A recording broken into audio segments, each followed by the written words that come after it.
ফরদিন আলম অপূর্ব তিনি লিখছেন যে আমি যে স্টোরিটি বলছি সেটা আমার সাথে ঘটেছিল কয়েক বছর আগে। আমি তখন বান্দরবনে ঘুরতে গিয়েছিলাম আমার ফ্যামিলির সাথে। সেখানে আমরা এক সপ্তাহের মতো ছিলাম একটা বাংলোতে। বাংলোটার নাম আর লিখলাম না। তো প্রায় একদিন প্রায় রাতে 2টার দিকে 2টা থেকে 2:30টার মাঝে আমার ঘুম হঠাৎ ভেঙে গেল। তখন আমি রাতে উঠে আমি গ্লাসে পানি ঢালতে লাগলাম। বাহিরের থেকে কিছু কুকুরের ডাক শোনা যাচ্ছিল। আমি এতটা কেয়ার করলাম না। আমি আবার ঘুমানোর জন্য প্রস্তুত হলাম, কিন্তু কেন যেন আমার ঘুম আসছিল না। আমার ভীষণ গরম লাগছিল ও তাই আমি জানালাটা খোলার জন্য উঠলাম এবং আগেই বলে নিলাম যে জানালাটার পাশে ঘন জঙ্গল ছিল। তো আমি যখন জানালাটা খুললাম তখন আমি একটা আর্তনাদের শব্দ পেলাম। আমার রুমটার মধ্যে একটা বাহিরে যাওয়ার দরজা ছিল। তো আমি ব্যাপারটা দেখার জন্য বাহিরে গেলাম। আমি দেখলাম আমার জানালাটার পাশে একটা বয়স্ক লোক বসে আর্তনাদ করছে। তো তাকে সাহায্য করার জন্য আমি তার সামনে গেলাম এবং তাকে আওয়াজ দিলাম, কিন্তু সে কোনো সাড়া শব্দ করলো না। আমি তার সামনে এগিয়ে গেলাম ও তাকে স্পর্শ করলাম। তখন সে উঠে ঘন জঙ্গলের দিকে খোঁড়াতে এগোতে লাগলো এবং আমি তাকে পেছন থেকে দেখলাম, কিন্তু সে কোনো সাড়া শব্দ করলো না, বরং আরো গভীর জঙ্গলের দিকে এগোতে লাগলো। সে কিছু গভীরে যাওয়ার পর আমাকে ইশারা করলো সেখানে আসার জন্য। তখন আমি সেখানে এগোলাম এবং সে আমাকে আঙুল দিয়ে ইশারা করে কিছু একটা দেখালো। আমি সেখানে তাকালাম এবং আমি দেখলাম যে একটি বৃদ্ধ লোকের লাশ সেখানে পড়ে আছে। অবাক কাণ্ড এই যে লোকটা, এটা যে খুবই অবাক একটা ব্যাপার যে আমি এতক্ষণ সাহায্য করার চেষ্টা করছিলাম যে লোকটাকে, তার চেহারা ও লাশটির চেহারা একদম হুবহু একই রকম। আমি তার দিকে আবার ফিরে তাকালাম এবং দেখলাম যে সে নেই এবং সেখানটাতে আমি তারপর ভয়ে চিৎকার দিয়ে আমাদের বাংলোর কাছে দৌড়ে গেলাম এবং রুমে ঢুকে আমার জ্ঞান হারালাম। আচ্ছা, লিখেছেন আপনি যে অনেক যেভাবে লিখেছেন সেটা পড়া খুবই ডিফিকাল্ট। আমি ঘটনাটা বলি বরং, যে উনি বলছেন যে উনি ওনার বাংলোতে ছিলেন এবং জানালা খুলে দেখলেন যে একজন বয়স্ক লোক, সেই বয়স্ক লোকটাকে দেখে তিনি প্রথমে তাকে সাহায্য করার জন্য এগিয়ে গেলেন এবং বয়স্ক লোকটা তাকে যেটা বললেন সেটা হচ্ছে যে ইশারা করে জঙ্গলের দিকে চলে গেলেন এবং গভীর জঙ্গলে গিয়ে তাকে ইশারায় কাছে ডাকলেন। এবং কাছে যাওয়ার পরে যে ঘটনাটা ঘটলো সেটা হচ্ছে উনি ইশারা করে একটা ডেড বডি দেখালেন। আশ্চর্যের ব্যাপার হচ্ছে এইটা যে এই ভদ্রলোক, তার চেহারা যেমন ডেড বডির চেহারা ছিল অবিকল সেই রকম। এবং এরপরে যেটা হলো সেটা হচ্ছে সে সেখানে তার থাকার কথাও না, ভয়ে তিনি দৌড় দিয়ে সেখান থেকে চলে এসেছিলেন এবং পরের দিন সকালবেলায় তিনি তার যে সমস্ত চারপাশের লোকজন ছিল তাদের সবাইকে বলেছিলেন যে এরকম ঘটনা, এবং তারা সেখানে গিয়েছিলেন যেখানে যে ঘটনাটা ঘটেছিল সেখানে সবাই মিলে লোকজন সাথে নিয়ে তারা দেখেছিলেন এবং গিয়ে দেখলেন যে হ্যাঁ, পরের দিন সকালবেলায় সেখানে যাওয়ার পরেও দেখা গেল যে সেই বৃদ্ধ লোকটি সেখানে পড়ে আছে এবং পুলিশকে তারপর ইনফর্ম করা হয়েছিল এবং পুলিশ কিছু ইনভেস্টিগেশনের পর লাশটি নিয়ে চলে গিয়েছিল। এই ছিল ঘটনা। তো প্রথম যে ঘটনাটি আমি বলবো সেটি আমার এক কাজিন, আমার ভাই।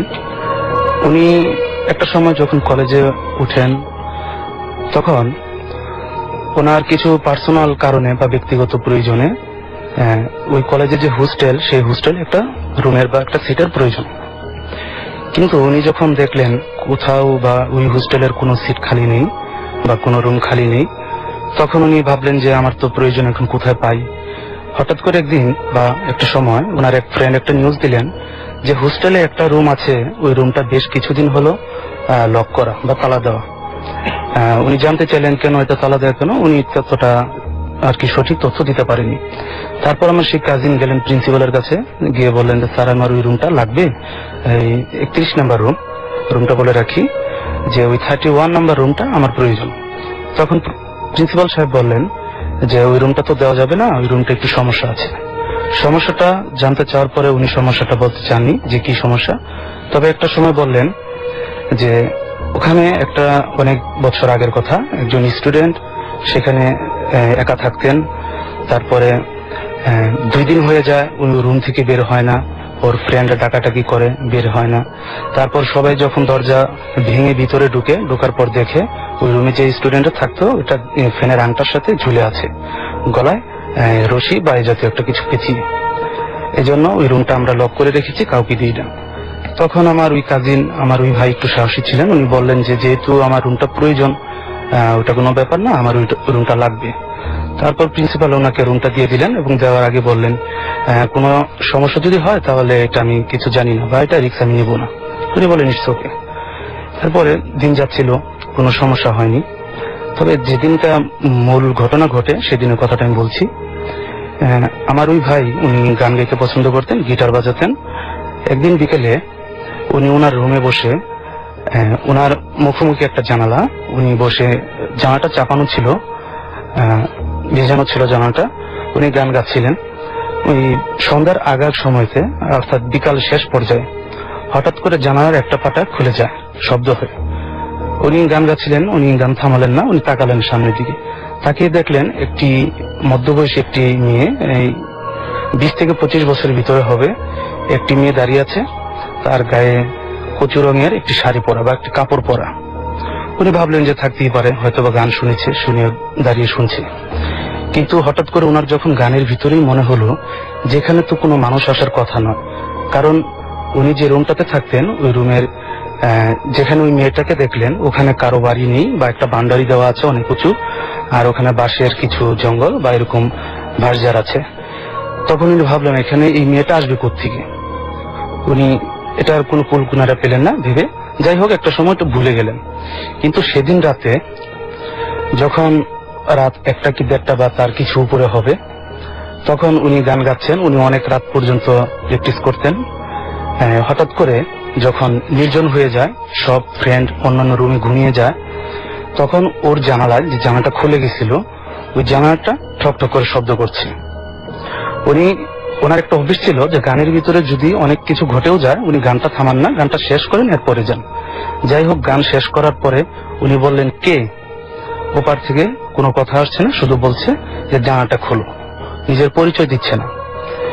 উনি বারবার, আমার ভাইটি বারবার বলে যাচ্ছেন, পরিচয়টা জানতে চাচ্ছেন যে আপনি কে। ওই মেয়েটি বারবারই বলছে যে তুমি জানালাটা খোলো, উনি খুললেন না। যাই হোক কিছুক্ষণ নিস্তব্ধ। একটু পর উনি শুনতে পেলেন, যেহেতু ওনার রুমটা লাস্ট রুম ছিল, দেয়াল ঘেঁষা, তখন উনি শুনতে পেলেন পাতার উপরে পাড়া দিয়ে গেলে যে শব্দটা হয় সে শব্দটা হচ্ছে, অর্থাৎ জানালা থেকে দেয়ালটা পাশ কেটে ওনার দরজার দিকে আসছে। কিছুক্ষণ পর দরজায় এসে ঠিক একইভাবে নক করছে আর বলছে খোলো, উনি খুললেন না। এরকম বেশ কিছুক্ষণ হলো কথা, একজন বলছে খোলো, মেয়েটি বলছে খোলো, আমার ভাইটি বলতেছে আপনি কি। এভাবে কথোপকথনের পরে একটা সময় আবার ওই জানালার কাছে মেয়েটি আসে, আবার ডাকাডাকি করে, কিন্তু উনি খুলেন না। তারপর আবার দরজার কাছে এসে আবার ডাকাডাকি করে। উনি বারবার জানতে চাচ্ছেন আমার ভাইটি যে তুমি কি। যেহেতু পরিচয় দিচ্ছে না সেহেতু খোলার কোনো প্রশ্ন ওঠে না। তারপর হঠাৎ করে মেয়েটি বলে উঠলো যে আমার ক্ষুধা লাগছে, তুমি দরজাটা খোলো, আমাকে ভাত দাও। আমার ভাইটি বললো যে ভাত দিব, তুমি কে সেটা তো জানি না। বললো যে আমার ক্ষুধা লাগছে, তুমি ভাত দাও। পরে ভাই বললেন যে হ্যাঁ ভাত আছে কিন্তু তরকারি নেই। ও বললো যে না তরকারি লাগবে, তুমি আমাকে গোশতের তরকারি দাও। অর্থাৎ সে শুধু ভাত চাচ্ছে না। আমার ভাই বললো যে না আমি তোমাকে গোশতের তরকারি বা এই মাংসের তরকারি কোত্থেকে দিব, আমার কাছে শুধু ভাত আছে, তুমি ইচ্ছে করলে নিতে পারো, আমি দরজার নিচ দিয়ে দিব। বলে রেখা ভালো দরজার নিচে কিছুটা ছিল, ফাঁকা ছিল, ভিড় ছিল। তারপর আমার ভাই থালায় ভাত নিয়ে বললো যে ভাতগুলো নাও। কিন্তু ওই মেয়েটি তখন ভাত চাওয়ার কথা চেঞ্জ করে দিয়ে বলছে তুমি দরজাটা খোলো। অর্থাৎ মেয়েটার টার্গেটই হচ্ছে তাকে দরজাটা খোলানো। কিন্তু আমার ভাই সে সিদ্ধান্ত নিয়েছে যে না, পরিচয়টা না জানা পর্যন্ত, তাছাড়া এই ছাত্র হোস্টেলে এত রাতে একজন মেয়ে কোত্থেকে আসবে, এটা খোলাটা ঠিক হবে না। এই জন্য উনি এটা খুলেননি। অনেকক্ষণ ডাকাডাকির পরে স্তব্ধ হয়ে গেল বা নিস্তব্ধ হয়ে গেল, কোনো সারা শব্দ নেই। আধা ঘন্টা মেবি 1.5 ঘন্টা পরে আমার ভাই দরজাটা খুললেন। দরজাটা খুলে বারান্দার দিকে তাকালেন, অর্থাৎ দরজাটা খুলে বারান্দা তাকিয়ে দেখলেন 2-1টি কুকুর বসে আছে, এছাড়া আর কোনো মানুষ নেই। তারপর উনি দরজাটা আবার লাগিয়ে দিলেন। এই হচ্ছে আমার এই। তারপরে মেয়েটাকে দেখতে পাননি, বাইরে কে ছিল দেখতে পাননি, সেটা আর দেখতে পাইনি। এরকম হওয়ার কারণ কি বলে আপনার মনে হয়? কেন এরকম হলো, মানে এই ব্যাপারটা কেন ঘটলো বলে আপনার মনে হয়? ব্যাপারটি ঘটলো, তবে যতটুক আমার ভাই যেটা আর কি মনে করেছিলেন যে এরকম হতে পারে, যেহেতু ওই ওখানে রুমে একজন ছেলে সুইসাইড করেছিল এবং উনি রাতে যে গান গাচ্ছিলেন ওই যেখানে সুইসাইড করছিল ফ্যানের আনটা সেটার একদম নিচেই বসে উনি গানটা গাচ্ছিলেন এবং উনি জানতে পারলেন ওই ডেটে ছিল ওই ছেলের মৃত্যুদিন। আচ্ছা, এই জন্য ছেলেটা মৃত্যুবরণ করে। কিন্তু এখানে ছেলেটা আসে নাই, এসেছে ছেলেটা আসেনি, একজন মেয়ে আসছে। একজন মেয়ে এসছে। তো মানে এরকম না, ঘটনাটা মানে অদ্ভুত, মানে অন্য সবগুলো চাইতে একটু আলাদা এই জন্য যে সাধারণত দেখা যায় যার ঘর বা যে মারা গেছেন তিনি আসেন, আমাদের সঙ্গে আছেন, এবং এটি আমাকে পাঠিয়েছেন আরো একজন, তার ঘটনাটা আমি পড়ছি। লিখছেন আমাকে, প্রিয় রাসেল ভাইয়া, আপনি নিশ্চয়ই ভালো আছেন, কারণ আমি জানি আপনি সবসময় ভালোর তরে। আমি আমার বন্ধুর সাথে রিসেন্টলি ঘটে যাওয়া একটা ঘটনা শেয়ার করছি, ভালো লাগলে পড়ে শোনাবেন। সময়টা বর্ষাকালের এক রাত, ঘড়িতে সময় প্রায় 11:30। বাইরে তখন তুমুল বৃষ্টি। আমার এক বন্ধু সেদিন তাদের বাসায় সম্পূর্ণ একা। একটু জানিয়ে নিই, ওর মা 1 সপ্তাহ হয় সেই বাসাটায় গিয়ে উঠেছিল। বাসাটা ছিল 6 তলা, ওরা থাকতো 5ম তলায়। বাসাটার 4 তলায় থাকতো বাড়িওয়ালারা এবং সবার ওপরের তলাটা ছিল খালি। যা হোক, বৃষ্টির কারণে হয়তো সেই সময়টা লোডশেডিং চলছিল। আমার বন্ধুটি মোমের আলোয় খাওয়া দাওয়া শেষ করে শুয়ে পড়লো। বাইরে তখন বৃষ্টি কমেনি এবং বোধহয় আরো খানিকটা বেড়েছে। খানিক বাদে ওরা হঠাৎ করেই ওর ঘুম ভেঙে যায়। কেন ভাঙে তা বলতে পারে না। ঘড়িতে সময়টা তখন রাত 2:10। ওর ঘুম আসে না, আর তাই ও শুয়ে শুয়ে ফোনে গেমস খেলতে থাকে। হঠাৎ সে তার ঘরের পাশে খাবার ঘর থেকে অদ্ভুত কিছু আওয়াজ শুনতে পায়। খুটখাট কিছু আওয়াজ অনবরত হতে থাকে, যেন কেউ সেখানে বসে খাচ্ছে। অথচ ও ছাড়া পুরো ফ্ল্যাটে দ্বিতীয় কোনো মানুষ ছিল না। ও একটু ভয় পায়, তবে মনকে প্রবোধ দেয় এই ভেবে যে রাতের বেলা এমন শব্দ হতেই পারে, ভয়ের কিছু নেই। শব্দগুলো তখনও চলছিল এবং এক সময় তা স্পষ্ট শুনতে পেল সে। কেউ একজন জগ থেকে গ্লাসে পানি ঢালছে এবং 6-7 সেকেন্ড পর গ্লাসটি টেবিলে রাখার আওয়াজও পেল, যেন সত্যি কেউ পানি খেল। এবার আমার বন্ধুটি সত্যি প্রচন্ড ভয় পেয়ে যায়। রাত 2টার পর খালি বাসায় তার ঘুম ভেঙে গিয়ে পাশের ঘরেই এমন স্পষ্ট খাওয়া দাওয়ার শব্দ পেলে অতি সাহসীরও কি হাল হয় সেটা আপনারা বুঝতেই পারছেন। যা হোক, সে সাহস করে শোয়া থেকে উঠে বসে। ভয় পায় না, কি করবে? ঘরে চোর ঢোকে এবং ঘরে চোর ঢোকার যদি কোনো সম্ভাবনাই ছিল না, তবুও তার মনে ক্ষীণ আশঙ্কা জেগেছিল এবং ক্ষীণ আশঙ্কা জাগে সেটি যে চোর হয়তো ঢুকতে পারে, হয়তো ভয় কাটানোর জন্যই। তবু সে আল্লাহর নাম নিয়ে পা টিপে দরজার কাছে গিয়ে খাবার ঘরে উঠে দেয়। তখন আর শব্দ নেই। মোমবাতি জেলে নিয়ে সে পুরো ঘরটা ভালো করে দেখে নেয়, না, কিছু নেই। খাবার টেবিলটাও একদম খালি, শুধু 2টো গ্লাস এবং 2টো গ্লাস আছে সেখানে। সে হতবাক হয়ে যায়, অলৌকিক কিছুর ভয় তাকে পেয়ে বসে। সে কোনো মতে গিয়ে আবার শুয়ে পড়ে, কিন্তু কিছুক্ষণ পর শুরু হয় আসল সমস্যা। সে স্পষ্ট শুনতে পায় তাদের ওপরের ফ্ল্যাটে কিছু একটা হাঁটছে, পায়ের আওয়াজটা থেমে থেমে হচ্ছে এবং দেয়ালে আঁচড় কাটলে আর হাত দিয়ে আঘাত করলে যেমন শব্দ হয় তেমন শব্দ হচ্ছে। মনে হচ্ছে যেন কাউকে আটকে রাখা হয়েছে ওই ফ্ল্যাটে। সে মুক্ত হওয়ার জন্য প্রাণপণ চেষ্টা করছে, কিন্তু ওপর তলাটা ছিল পুরোটাই খালি। বন্ধুটি নিজেকে আর বিশ্বাস করতে পারছিল না, তাই সে তার মোবাইলে রাতের ওই ঘটনাটা SMS এ লিখে সেভ করে রাখে। ভাবে যে পুরো ব্যাপারটা হয়তো তার হ্যালুসিনেশন বা নাইটমেয়ার কিনা, তার সকালে সেই SMS দিয়ে প্রমাণ পাওয়া যাবে। সে ঘুমানোর জন্য খুব চেষ্টা করে, কিন্তু কিছুতেই পারে না, কারণ আওয়াজের মাত্রা আরো তীব্র হতে থাকে, সঙ্গে তার ভয় আরো বাড়তে থাকে। তাই সে অস্থির হয়ে ফোন করে তার মাকে, যিনি ওই সময় গ্রামে ছিলেন। সব শুনে আন্টি সম্ভবত বিশ্বাস করেন নাই এবং তাকে সাহস দেওয়ার জন্য বললেন যে তুমি একটু ওপরে যাও বা কোথা থেকে ঘুরে আসো, ছাদে যাও বা কোন জায়গা থেকে ঘুরে আসো, একটু ভালো লাগবে। মায়ের কথায় সাহস ফিরে পায় সে। একটা টর্চ আর ছাতা নিয়ে বেরিয়ে পড়ে ঘর থেকে। তখন সময় রাত 3টার মতো হবে। বৃষ্টি হালকা থেমে এসেছে, আওয়াজ একদমই নেই। সে যখন কিছু না ভেবেই সিঁড়ি দিয়ে উঠে ছাদের দরজাটার কাছে যায় এবং টর্চটা জেলে দরজায় দাঁড়িয়েই পুরো ছাদটা দেখে, হঠাৎ ছাদের একটা কোণায় তার চোখ আটকে যায়। সে দেখে কেউ একজন এত রাতে এত বৃষ্টিতেও সেখানে ঠায় দাঁড়িয়ে আছে। তার চেহারা দেখা যাচ্ছে না, তবে বৃষ্টিতে আবছা বোঝা যাচ্ছিল যে ওখানে কেউ আছে। বন্ধুটির একবারও ওই জিনিসটির অদ্ভুত বা ভয়ের ব্যাপারটা খেয়াল হলো না, খুব স্বাভাবিকভাবে নিল সে। তার মনে হলো যাক, এতক্ষণ পর একজন মানুষের দেখা পাওয়া গেল। সে ছাতা খুলে ছাদে ঢুকে পেছন থেকে তার দিকে এগিয়ে গেল এবং দেখলো 16-17 বছর বয়সী খুব চিকন একটা ছেলে দাঁড়িয়ে আছে।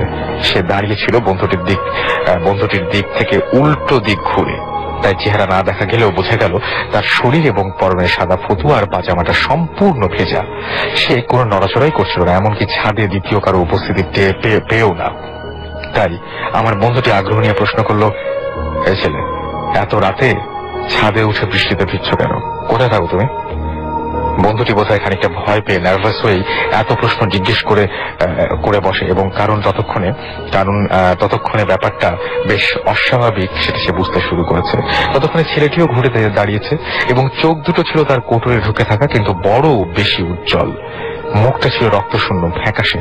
সে বন্ধুটির দিকে তাকিয়ে রাগত স্বরে বলল, এটা আমারই বাড়ি, আমি এখানে থাকি। কিন্তু সেই মুহূর্তে যা হলো তা মনে হয় মাঝরাতে বৃষ্টিতে একা দাঁড়িয়ে থেকে সহ্য করার ক্ষমতা কারো নেই। কথা শেষ করেই ছেলেটি নিজেকে এলিয়ে দেয় ছাদের বাইরে, অর্থাৎ সে ছাদ থেকে নিজ ইচ্ছায় নিজেকে ফেলে দেয় নিচে। ভয় আর আতঙ্কের শেষ সীমানায় পৌঁছে যায় আমার বন্ধুটি এবং তৎক্ষণাৎ অজ্ঞান হয়ে লুটিয়ে পড়ে। তার আগে সে চিৎকার করেছিল কিনা সেটি তার মনে নাই। সকালে তার জ্ঞান ফেরে এবং জ্ঞান ফিরে সে নিজেকে আবিষ্কার করে তার শোবার ঘরের বিছানায়। চারপাশে বাড়িওয়ালাদের পরিবারের লোকজন, পুরো বাড়ির আরো কিছু লোকজন তাকে ঘিরে রয়েছে। বন্ধুটি পাগলের মতো চিৎকার করে আর বলে, ছেলেটি কি মরে গেছে? তোমরা ওকে বাঁচাও। সবাই জানতে চায় কেন সে এত রাতে ছাদে গিয়েছিল আর কি বা হয়েছিল। আর সবচেয়ে অবাক হয়ে বাড়িওয়ালা প্রশ্ন করলো, কোন ছেলে? সে সব ঘটনা খুলে বলে এবং ছেলেটির বিবরণও দেয় সবাইকে। সব শুনে বাড়িওয়ালা আন্টি কান্নায় ভেঙে পড়েন। সবাই এই ঘটনায় খুবই অবাক হয়। অবশেষে জানা যায় ছাদে ওর দেখা সেই ছেলেটি ছিল বাড়িওয়ালা আন্টির 3 ছেলের মধ্যে সবচেয়ে ছোট ছেলে। তবে তাকে সামনাসামনি আবার দেখার কথা সবার কাছে অবিশ্বাস্য ঠেকে, কারণ ছেলেটি ছিল মানসিক ভারসাম্যহীন। বয়স ছিল তার 17। অতিরিক্ত পাগলামির কারণে তাকে বেশিরভাগ সময় 6ষ্ঠ তলার একটি ফ্ল্যাটে বন্দী করে রাখা হতো। বছর 2 আগে এক রাতে দরজা খোলা পেয়ে সে ছাদে গিয়ে লাফিয়ে পড়ে আত্মহত্যা করে। এরপর থেকেই 6ষ্ঠ তলায় অদ্ভুত সব আওয়াজ শোনা যেত। কেউ থাকতে পারতো না, কারণ অনেক বাজে এক্সপিরিয়েন্স হতো ভাড়াটিয়াদের। একবার একটি পরিবার ভাড়া আসলেও তাদের 14-15 বছর বয়সী একটি ছেলের সাথে কিছু একটা হয় যাতে সে মানসিক ভারসাম্য হারিয়ে ফেলে। অপ্রাকৃত বা আদিভৌতিক যাই বলা হোক না কেন, এই ঘটনাটি গ্রহণযোগ্য ব্যাখ্যা আমার জানা নেই। না আমার বন্ধু ছেলেটিকে চিনতো না এই বাড়ির কোনো ঘটনা সে জানতো। তবে হয়তো প্রকৃতির কোনো অজানা খেয়ালই আবার ঘটনাটিকে ফিরিয়ে এনেছিল। শরীর ধ্বংস হয়ে গেছে, আত্মার নেই। মৃত্যুর পরেও হয়তো মৃত সেই মানুষটির আত্মা ঘুরে বেড়াচ্ছে আমাদের চারপাশে। ছেলেটির আত্মাও হয়তো সবাইকে তার কথা ফের স্মরণ করিয়ে দিচ্ছিল এমন একটা ঘটনার মধ্যে দিয়ে। এবং তারপরে তিনি লিখেছেন, এই হচ্ছে ঘটনা মুন্নি হবে কিনা আমি ঠিক জানি না। এবং তিনি বলেছেন যে আমার বয়স 30 বছর, আমি ফকিরাপুল থেকে বলছি। আমি আজকে আপনাদের সাথে একটি ঘটনা শেয়ার করব। এটার মাঝে বিন্দু পরিমাণ মিথ্যে, ভুল কিংবা বানোয়াট কিছু নেই। ঘটনাটা আপনাদের কতটুকু নাড়া দিবে জানি না, কিন্তু আমি এখনো ভুলতে পারি না। মনে পড়লে অসম্ভব ভয় লাগে। ঘটনাটা ঢাকা মেডিকেল নিয়ে। ঢাকা মেডিকেলে কেউ আছে শুনলে আমি আজও দেখতে যেতে সাহস পাই না। বাসায় একজন লজিং টিচার ছিলেন এবং ক্লাস 6 থেকেই তিনি আমাদের পড়াতেন। সম্পর্কে তিনি আমাদের চাচা, গরিব ছিলেন। ঢাকাতে ওঠার মতো কোনো আত্মীয় স্বজন ছিল না। তার এক ভাইয়ের ছেলে 10-12 বছর হবে। সে সাইকেল চালাতে গিয়ে পায়ে ব্যথা পেয়ে অসুস্থ হয়ে যায়। তাকে ঢাকাতে নিয়ে আসা হয় এবং আমরাই তাকে ঢাকা মেডিকেলে ভর্তি করি। প্রথম দিনে তার অবস্থা ভালো ছিল না। এরপর তার কন্ডিশন আরো বেশি খারাপ হয়ে যায় এবং তিনি বলছেন যে আমি আর আমার ভাই বাচ্চাটাকে দেখতে চাই। রাত 10টার দিকে রওনা দিই আমরা। বাচ্চাটার অবস্থা খারাপ হওয়ার কারণে অনেকক্ষণ স্টে করলাম। রাত তখন প্রায় 2:30 এবং যখন রাত অলমোস্ট 2টা তখন আমার ওয়াশরুমে যাওয়ার খুব প্রয়োজন হয়, কিন্তু কোন দিক দিয়ে ওয়াশরুম এবং কাকে জিজ্ঞেস করব কিছুই চিনতে পারছিলাম না। হসপিটালের একজন কর্মীকে দেখে জিজ্ঞেস করলাম, আচ্ছা ভাই, বাথরুমটা কোন দিকে? সে আমাকে হাতের ইশারায় একটা দিক দেখিয়ে দিল। তো আমি একাই বাথরুমের দিকে গেলাম। বাথরুমে যেতে হবে একটা ওয়ার্ডের ভেতর দিয়ে। ওয়ার্ডটির ভেতর আমি দেখতে লাগলাম যে বিরাট বড় একটা রুম, হল রুম বলা চলে, এবং পুরোটা রুম ভর্তি পেশেন্ট। রুমের প্রতিটি বেডে পেশেন্ট আছে, কেউ ঘুমিয়ে আছে, কেউ জেগে আছে। আমি সবার দিকে একটু একটু তাকালাম, দেখলাম আমার দিকেও কেউ কেউ তাকিয়ে আছে, এবং আমি তাদের মাঝ দিয়ে সোজাসুজি বাথরুমের সামনে গেলাম। গিয়ে দেখলাম এত রাতেও বেশ বিজি ওয়াশরুমটা, কেউ ঢুকছে, কেউ বের হচ্ছে।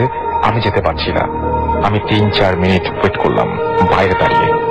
তাদের প্রত্যেকের চেহারা কেমন যেন ফ্যাকাশে, মনে হয় শরীরে রক্ত নেই। কেউ কারোর সাথে কোনো কথা বলছে না। আমিও কোনো কথা না বলে একসময় বাথরুমে গেলাম এবং 2 মিনিট পর বের হয়ে আসলাম।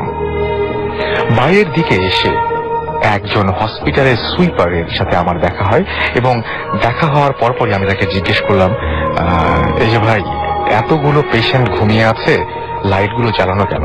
সবগুলো লাইট জ্বলছে, 7-8টা টিউব লাইট হবে প্রায় জ্বলে আছে, এগুলো নিভিয়ে রাখলেই তো পারেন। উনি আমাকে বললেন, এরা তো পেশেন্ট না, এগুলি তো সব লাশ। ভয়ে আমার হাত পা শীতল হয়ে গেল। এরা সব লাশ। আমি ডান দিকে বাম দিকে তাকালাম, তাকিয়ে দেখলাম আমার ডান পাশে একটা কর্নারে ছোট্ট একটা বাচ্চাদের অনেক লাশ সাদা চাদর দিয়ে মুড়িয়ে স্তূপ করে রাখা হয়েছে। আমি আমার পা বাড়াতে সাহস পেলাম না। আমি থমকে রইলাম আর তাকে বললাম যে এইদিকে বাথরুম কথাটা কমপ্লিট করতে পারলাম না। সে আমাকে বলল, এদিকে কোনো বাথরুম নেই, এটা তো লাশের ঘর, আপনি ওই দিকে সোজা চলে যান। আমি তো অলরেডি বাথরুম থেকে ফ্রেশ হয়ে এসেছি। আমি তাহলে কোথায় গিয়েছিলাম? কাদের দেখলাম? নিজে গিয়েছিলাম নাকি আমাকে কেউ নিয়ে গিয়েছিল? আমি দৌড়ে পেশেন্টের কাছে ফিরে আসলাম। কোন ওয়ার্ডে কোথায় কিভাবে গিয়েছিলাম কিছুই আমি মেলাতে পারলাম না। আমি জানি আমি ভুল দেখিনি, তবে এটা কি ছিল এখনো আমার মনে হয় যে আসলে কি এটা সত্যি নাকি মিথ্যা, এরকম একটা কথা দিয়ে তিনি শেষ করেছেন। এই ছিল ঘটনা যে তিনি বাথরুমে যাওয়ার সময় যে ওয়ার্ডের ভেতরে গেছিলেন, একটা ওয়ার্ড পার হতে হয়, এবং সেখানে তিনি অনেক মানুষকে তার দিকে তাকিয়েও থাকতে দেখেছেন, অনেক মানুষকে বিভিন্ন দিকে তাকিয়ে থাকতে দেখেছেন, অনেক মানুষকে চুপচাপ শুয়ে থাকতে দেখেছেন। পরে জানতে পারলেন যে না, এখানে কোনো বাথরুম ছিল না, সেরকম কোনো ওয়ার্ডের কোনো খোঁজ খবর নাই, এবং এটা ছিল একটা লাশ। এতগুলো লাশ তাহলে তাকালো কিভাবে বা কি হলো কিছুই বোঝা যাচ্ছে না। এটা পুরো হ্যালুসিনেশনও হতে পারে, কিন্তু এরকম ভাবে আমার যে ঘটনা, এটা ছিল আমার ফ্রেন্ডের বাবার সাথে। এটা কার্শন দার্জিলিং এর একটা জায়গা। দার্জিলিং এর, ওকে ফাইন, শুনি আমরা তাহলে। সো এই ঘটনাটা আমাদের আঙ্কেল আমাদেরকে একটা ডিনার পার্টিতে ইনভাইট করছিল দিওয়ালি টাইমে। সো উনি আমাদের পুরো ব্যাচকে ইনভাইট করছে যে লাস্ট ডেজ, সো আমাদের সাথে ডিনার করে যেতে। সো আমরা আসছি আর ওনার সাথে বসে তখন আমরা আমাদের স্কুলের সেই গ্রুপের এক্সপিরিয়েন্স গুলি শেয়ার করতেছিলাম। সো উনি তখন আমাদেরকে ইন্টারাপ্ট করে বললো যে তোমাদের ঘটনা থেকে আমার একটা ঘটনা বলি, এটা হচ্ছে আমার রিয়েল লাইফের, এটা শুনে দেখো। তখন আমরা জিনিসটা ক্যাজুয়ালি নিলাম, তো বললাম আচ্ছা ঠিক আছে শুনি। তখন উনি বলতেছিল উনি যখন আইসি মেট্রিক লেভেল টাইম আইসিসি দেওয়ার আগে ওরা প্রত্যেকটা আর্মি বোর্ডিং স্কুলে। সো আর্মি বোর্ডিং স্কুলে তখন আমাদের এখানে প্রত্যেক বছর একটা ফেমাস একটা কলেজ ছিল গোথলস। ওখানের মধ্যে প্র্যাকটিস হতো, কনসার্টের সেই রাত্রে 11টা 11:30 টাইম ক্রস হয়ে যেত, কনসার্ট প্র্যাকটিস হতো। সো এরকম করে ওরা গোথলসে যায়, ডেইলি প্র্যাকটিস করতো বাইরের স্কুলের এসে। সো এরকম করতে করতে একদিন প্র্যাকটিসের রাতে প্র্যাকটিস করতে করতে তখন ঘড়ি দেখে, তখন বাজে 11:30 11:30, প্রায় কাছাকাছি 12টা। সো এখন ওদের ঘরে যাওয়া সম্ভব না। সো যারা ডে বোর্ডিং, যারা বাইরের থেকে এসে ক্লাস করে, তারা প্ল্যান করছে যে ওরা আজকে হস্টেলে থেকে যাবে আর এখানে থাকবে, পরদিন সকালবেলা ক্লাস করে যাবে। সো ওদের মধ্যে একটা ফ্রেন্ড ওনার মা খুব অসুখ ছিল। উনি প্ল্যান করছে যে ওকে বাসা যাইতেই হবে, যে কোনো সম্ভব বাসা পৌঁছে যেতে হবে। সো নর্মালি ও এখন একলা যেতে পারবে না রাত্রে। সো আমার আঙ্কেল যে ফ্রেন্ডের বাবা, উনি বলছে আমি তোমার কোম্পানি করবো, সো তোমার সাথে থেকে যাবো, পরদিন পর সকাল আমরা একসাথে ব্যাক করতে পারবো ক্লাসে। সো ওরা কলেজ থেকে বের হয়েছে, আর কলেজটা খুব বড়, আপনার এরিয়াটা অনেক বড় ছিল। সো বের হওয়ার সময় গেট ক্রস করে একটু সামনে গেলে একটা জিজাসের বড় একটা স্ট্যাচু পাওয়া যায়। ওখান থেকে ডান দিকে মরলেই সোজা গিয়ে একটা পুল, ব্রিজ ছিল। আর ব্রিজের নিচে ড্রেন, লম্বা খুব বড় একটা ড্রেন ছিল। নর্মালি ওরা যাচ্ছে, কথা বলতে বলতে যাচ্ছে, আর অন্ধকার রাত, আর কার্শন তো এমন একটা ছোট গ্রাম, তেমন কি 11টা প্রচুর রাত, মিড নাইট পুরো ওখানে। সো যাচ্ছে তখন মানে ডান হাতে বাম দিকে ওরা যখন দূরে একটা লাইট সিলভার কালারের ছোট একটা লাইট দেখছে দূরে। সো প্রথমে এটাকে গুরুত্ব দেয়নি, নর্মাল লাইট হইতে পারে কোনো টাওয়ারের কিছু বলে যাচ্ছে হাঁটতেছে। সো আগেতে মানে প্রত্যেকটা স্টেপ ওরা আগাচ্ছে আর লাইটটা একটু একটু কাছে আসতেছে জিনিসটা। তখনও কিছু বলে নেই, কোনো এটা অ্যাটেনশনই দেয় নাই। তারপরে পুল যখন উঠছে, পুল উঠার পরে কিছুটা পথ হাঁটার পর দেখেছে লাইটটা অনেক কাছে চলে আসছে। এমন করে যখন মাঝখানে আসছে তখনই মানে তাকায় দেখে যে লাইটটা বরাবর ওনার মুখের সামনে। আচ্ছা আর লাইটটা ছিল একটা পুরা মহিলা চেহারা, আচ্ছা মানে উজ্জ্বল পুরা জিনিসটা শাইন করছিল।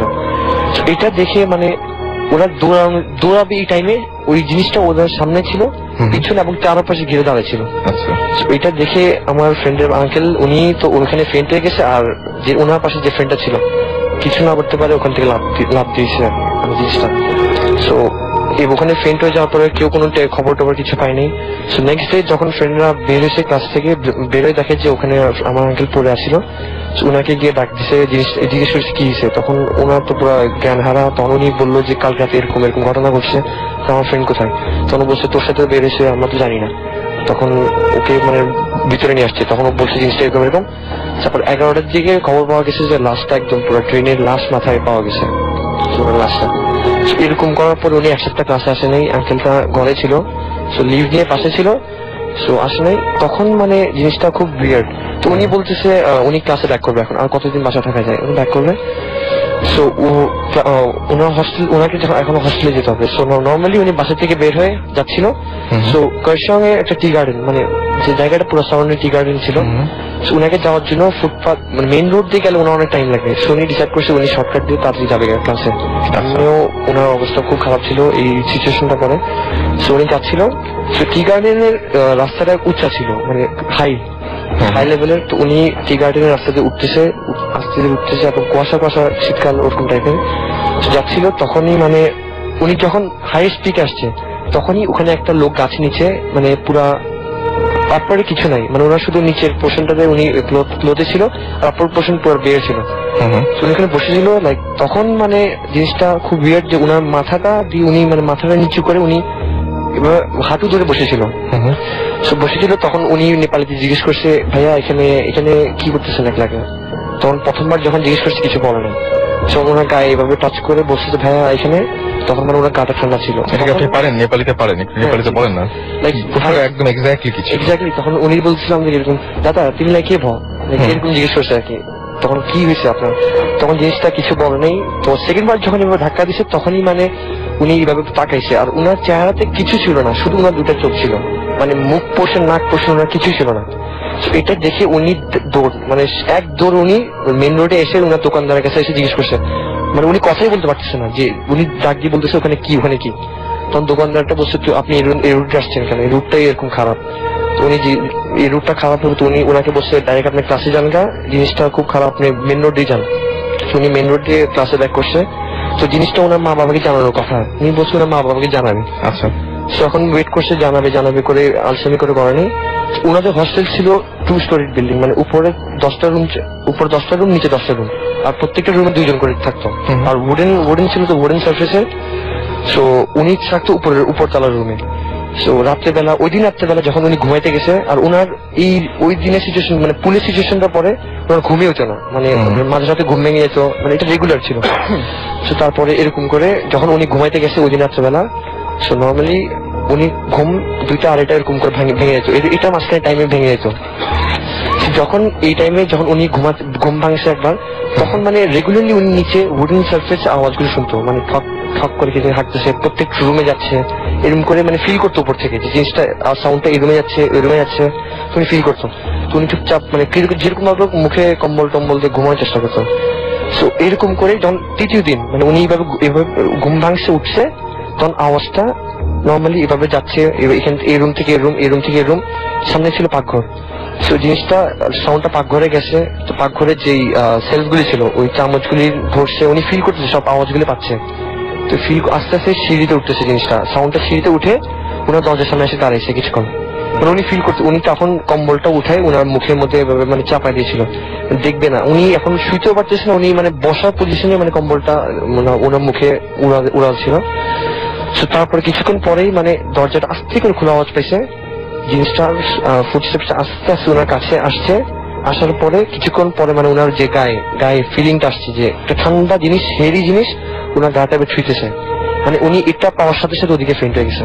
তো পরদিন সকালবেলা স্কুলে পুরো একটা কমোশন টাইপ হয়ে গেছে, যে কিওস টাইপের জিনিস। তখন উনি ওনার মা বাবাকে ফোন করে ডাকছে, এরকম এরকম ঘটনা। তো ওর মা বাবা ওকে উজা টাইপের কাছে নিয়ে গেছে এবং তাবিজটা দিছে ওনাকে। সো অ্যামেজিং থিং যে এখন হচ্ছে ওনার হাতে এখনো তাবিজটা আছে। উনি আমাদেরকে নিজেই দেখাচ্ছে তাবিজটা ওনার বাম হাতে এই উপরে, আর ওই ঠিক এলবো ঠিক উপরে ওনার তাবিজটা বাঁধা। তো ওই জিনিসটা শোনার পরে ইন্টারেস্টিং তো লাগছে, সাথে ভয়ও লাগছে। এবং আপনার ওই কলেজ বা ক্যাম্পাস, মানে আপনার ক্যাম্পাসের সবাই এই ঘটনাটা জানে নিশ্চয়ই। অ্যাকচুয়ালি এই ছেলেটা আঙ্কেলের, সো ওনার ফ্রেন্ড সার্কেল সবাই জানে। সবাই জানে, মানে ওই এলাকার ব্যাপারটা হ্যাঁ, সবাই জানে। সবাই জানে। সবাই এবং জানে। ওখানে কি এছাড়াও এরকম ঘটনা ঘটে, মানে রেগুলার? এখন জিনিসটা এখন মানে মানুষ বাড়াতে, এখন ঘর বাড়ি সব বাড়তেছে, এখন তেমন কিছু হয় না। হয় টি গার্ডেন সাইডে এগুলি রেগুলার।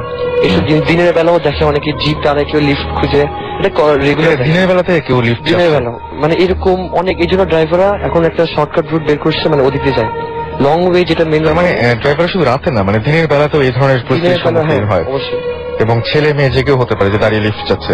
এবং লিফট যাওয়ার পরে কি হয়, ওঠার পরে কি কোনো ড্রাইভাররা বিপদে পড়ে বা এরকম কিছু? থামায় না, যারা মানে রেগুলার ড্রাইভার ওরা কখনো গাড়ি থামায় না। কিন্তু থামালে নিশ্চয় বিপদ হয়। হ্যাঁ, এরকম অনেক কাহিনী শোনা গেছে যে অ্যাক্সিডেন্ট হয়, মানে এটা থামানোর পরেই টার্নিং এ অ্যাক্সিডেন্ট হয়, লিফট দিলে অ্যাক্সিডেন্ট হয়, এরকম অনেক কাহিনী শুনছি। অনেকে মানে, অনেকে মানে না। অনেকে মানে, যারা দেখে তারা মানে। ঘটনাটা আমার অ্যাকচুয়ালি আমার এবং আমার পরিবারের সাথে ঘটে যাওয়া ঘটনাটা। তো ঘটনাটা এরকম যে আমার চাচাতো ভাই মঈন, যে কিনা থাকে সিলেটে। তো প্রতি বছরের পরীক্ষা শেষে ও আমাদের বাসায় বেড়াতে আসে। তো প্রতি বছরের মতো এবারও আসবে আমার মনে হয়েছিল। তো ও এবার একটু আগে এসে পড়েছে। তো আগে এসে পড়ার কারণে তো ও বিকাল 5টা বাজে রওনা দেয় বাসা থেকে, এবং রাত 9টা বাজে এসে আমাদের বাসায় পৌঁছায়। তো বাসায় পৌঁছানোর পরে তো ও মানে আমাদের সাথে ফ্রিলি ভাবে কথা বলে তো বাথরুমে ঢুকে যায়। তো বাথরুমে ঢুকে যাওয়ার সময় আমি লক্ষ্য করি যে ওর পায়ে একদিক দিয়ে মানে রক্ত ঝরছে। তো রক্ত ঝরছে, ওকে আর কিছু বললাম না বা বলতে সুযোগ দেয়নি ও। তো এর ভিতর ও সুযোগ দেয়নি, তো ও বাথরুমে ঢুকে গেছে। একটু পরে ও বের হলো বাথরুম থেকে। তো ওই সময় আমি দেখলাম যে ও স্বাভাবিক, তো ওর রক্ত নেই পায়ে। তো আম্মু এবং আব্বুর সাথে ও কথা বললো অনেকক্ষণ। কথা বলার পরে ও বলল কি, নিলয় চল, আমি আর তুই, মানে আমার রুমে গেল। ও বললো যে আমি আর তুই চল গল্প করি।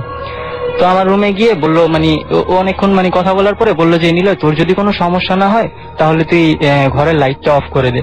তো আমি একটু অবাক হলাম যে ঘরের লাইট কেন অফ করব। তো আমি ওর কথা মতো ঘরের লাইট অফ করি, কিন্তু ডিম লাইটটা জ্বালিয়ে রাখি। তো ডিম লাইট জ্বালানোর পরেও মানে রাস্তা দিয়ে আমাদের মানে ঘরটা মানে রাস্তার সাথেই, যেহেতু মানে বাসাটা বিল্ডিংটা, তো ঘরে মানে রাস্তার যে ল্যাম্প পোস্টের আলোটা সেটা মানে এসে পড়ছে আমার ঘরে।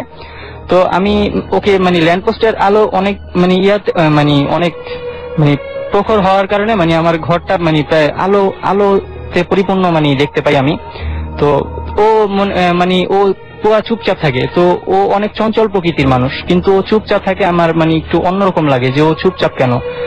তো ওকে আমি মানে বললাম যে কিরে, এবার কি তুই ফার্স্ট হবি পরীক্ষায়? তো ও মানে প্রতিবারই মানে পরীক্ষা দেয় খুব ভালো, কিন্তু ফার্স্ট হতে পারে না, মানে সবসময় সেকেন্ড হয়। তো ওকে খোঁচা দেওয়ার মানে মুখ্যম একটা উপায়। তো খোঁচা দেওয়ার উপায়, তো ও বললো যে হ্যাঁ রে, এবার ফার্স্ট হবো। কিন্তু আমার একটা সন্দেহ হলো, কারণ ও এই কথাটা বললে ও অনেক রেগে যায় এবং কিছু বলে না এই কথাটায়। তো এই উত্তরে মানে আমি আরো শঙ্কিত হলাম, মানে আমি ভেবে পাচ্ছিলাম না যে কি বলবো। তো ও দেখি আমাকে আরো বলছে যে মানে আমি আগে ছোটবেলায় তোকে অনেক জ্বালাতাম না, আমি আগে অনেক মারতাম তোকে। তো আমি আরো অবাক হলাম, ও এই কথা কেন বলছে। আমি বললাম যে তুই কি ঠিক আছিস? তা ও বললো হ্যাঁ রে, ঠিক আছে, আমি অনেক জার্নি করে এসেছি, তো আমি এই জন্য মানে একটু মানে ক্লান্ত, টায়ার্ড। তো আমি মানে বললাম যে ও আচ্ছা ঠিক আছে।